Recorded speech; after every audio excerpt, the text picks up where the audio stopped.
Ya, kita mulai.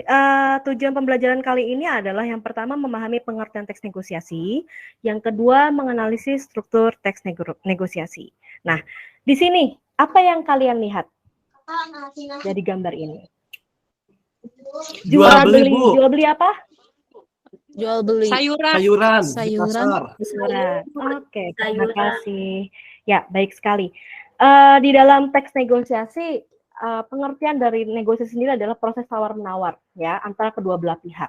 Ya, di sini adanya bentuk interaksi sosial. Jadi tidak bisa menjadi satu orang begitu. Jadi harus dua orang atau lebih ya, karena ada interaksi sosial di situ.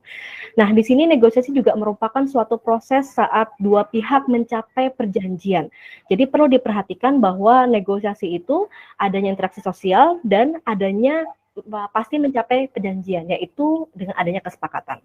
Begitu ya. Nah, kalau tadi KD kita adalah menganalisis struktur dan kaidah akan dibahas di pertemuan berikutnya. Kita akan membahas tentang struktur. Apa sih struktur negosiasi itu? Gitu ya. Struktur negosiasi. Kalau tadi kan ada gambar yang di awal tadi adalah tentang proses tawar-menawar. Jadi strukturnya juga tidak lepas dari situ. Ya, struktur yang pertama adalah orientasi. Orientasi di sini adalah kata awal atau pengantar, ya. Lalu yang kedua pengajuan. Di sini ada ketiga penawaran dan yang terakhir persetujuan dan penutup. Nah, manfaatnya apa sih negosiasi itu? Yang pertama, menciptakan jalinan kerjasama antar badan usaha atau institusi. Jadi bisa perseorangan atau bisa institusi atau badan usaha. Lalu yang kedua, mencapai kesepakatan bersama. Tadi di pengertian kita sudah membahas bahwa adanya mencapai perjanjian. Jadi kalau perjanjian itu yang menghasilkan adalah kesepakatan. Dan yang ketiga, mencegah konflik. Ya. Dan yang keempat, mendapatkan keefektifan dan efisiensi dalam mencapai tujuan. Nah, di sini saya akan proses negosiasi. Kalau tadi hanya gambar tentang proses tawar-menawar, ya proses tawar-menawar, mungkin di situ gambar yang pertama adalah tentang pembayaran antara si penjual dengan pembeli. Prosesnya yang formal seperti apa sih? Yang pertama adalah pihak yang memiliki program atau pihak pertama menyampaikan maksud dengan kalimat santun, jelas, dan terinci. Lalu yang kedua, pihak mitra bicara boleh menyanggah mitra bicara yang pertama itu, tapi juga dengan menggunakan bahasa yang santun dan tetap menghargai masuk dengan pihak yang pertama. Lalu yang ketiga, pemilik program atau pihak pertama bisa mengemukakan argumentasinya dengan kalimat yang santun pula dan disertai dengan alasan yang logis.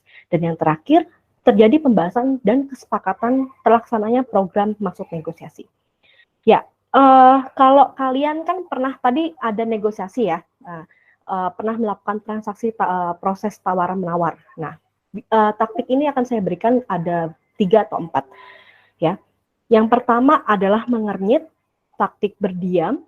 Tertulis itu seperti ya kayak jual beli otomotif ya, yang ada surat perjanjiannya. Dan yang keempat barter atau pertukaran, dan yang terakhir adalah berjalan keluar. Nah, taktik ini yang sering mungkin kalau anak-anak lihat waktu di pasar, ibu-ibu ya suka nawar terus tiba-tiba pergi gitu aja biar dipanggil maksudnya gitu ya, baru itu taktik walking out namanya. Dan ciri-ciri negosiasi itu apa sih? Yang pertama, melibatkan dua pihak yang menjalin kerjasama. Lalu yang kedua, adanya kesamaan tema masalah, gitu ya. Yang ketiga, adanya kesamaan tujuan kedua belah pihak. Keempat, menghasilkan sebuah kesepakatan. 5, merupakan sarana untuk mencari penyelesaian. Keenam, mengarah kepada tujuan praktis. Dan yang ketujuh, memprioritaskan kepentingan bersama. Lalu tujuan negosiasi. Di sini yang paling penting dalam negosiasi adalah kata sepakat. Jadi kalau nggak sepakat gimana? Ya kalau tidak sepakat berarti tidak terjadi proses dari negosiasi tersebut. Ya, namun kalau terjadi ya berarti adanya kata kesepakatan di situ. Ya, ya ini videonya. Saya minta amati video tersebut. Ya, lalu tulis garis besar isi teks tersebut. Dan yang terakhir adalah strukturnya. Ada nggak struktur di dalam video ini? Saya putarkan ya, Nak.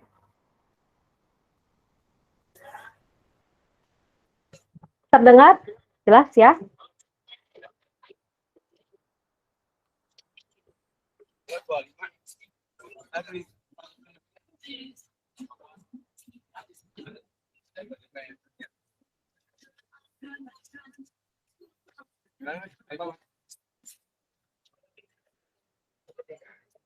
Ya, ini adalah video dari teks negosiasi, proses tawar-menawar di pasar.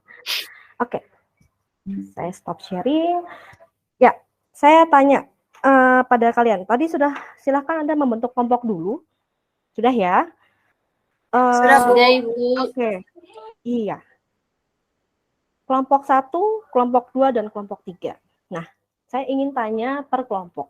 Di dalam video tersebut, apakah ada strukturnya? Ada struktur, itu ada orientasinya, ada di situ?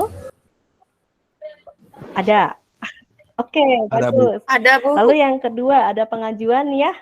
Ada nggak? Ada. Ada penawaran? Ada. Ada juga. Ada persetujuan? Ada.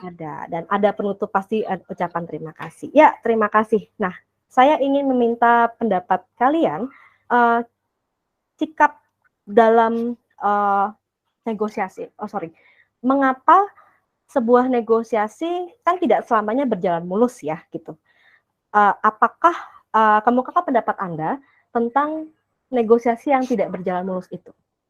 Boleh, silahkan kelompok 1, 2, atau 3 yang mau mengungkapkan pendapatnya.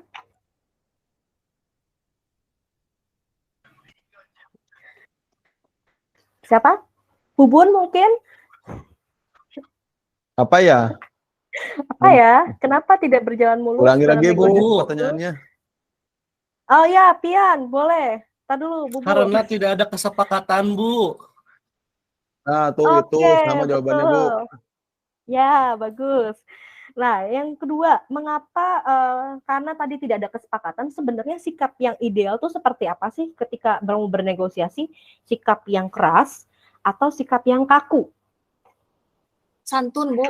Oke, betul Bulan. Sikap yang santun. Ada lagi? Kelompok yang lain? Tidak? Cukup ya? Ya. Mari kita simpulkan pembelajaran hari ini. Karena hari ini hanya untuk struktur saja, saya tidak akan memberikan PR karena tadi sudah evaluasi. Kita akan lanjut pada kaidah di pertemuan berikutnya, ya. Simpulan yang pertama, apa yang kalian dapat dari teks negosiasi ini?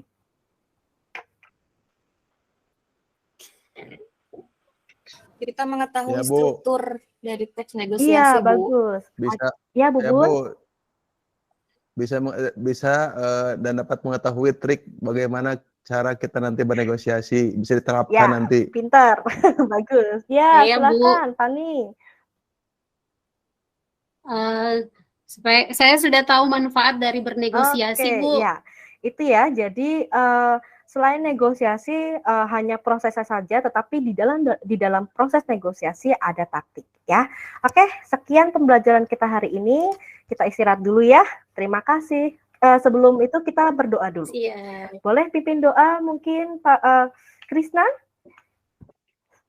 Wisnu. Oke. Ya. Sebelum mengakhiri pembelajaran, mari kita berdoa menurut agama dan kepercayaan masing-masing. Berdoa mulai. Iya, terima kasih Wisnu. Terima kasih anak-anak. Sampai ketemu di pertemuan berikutnya. Siang. Oke, Bu. Terima kasih, Bu Ajeng. Terima kasih, Selamat siang, Ibu. Ya. Terima kasih, Bu Ajeng.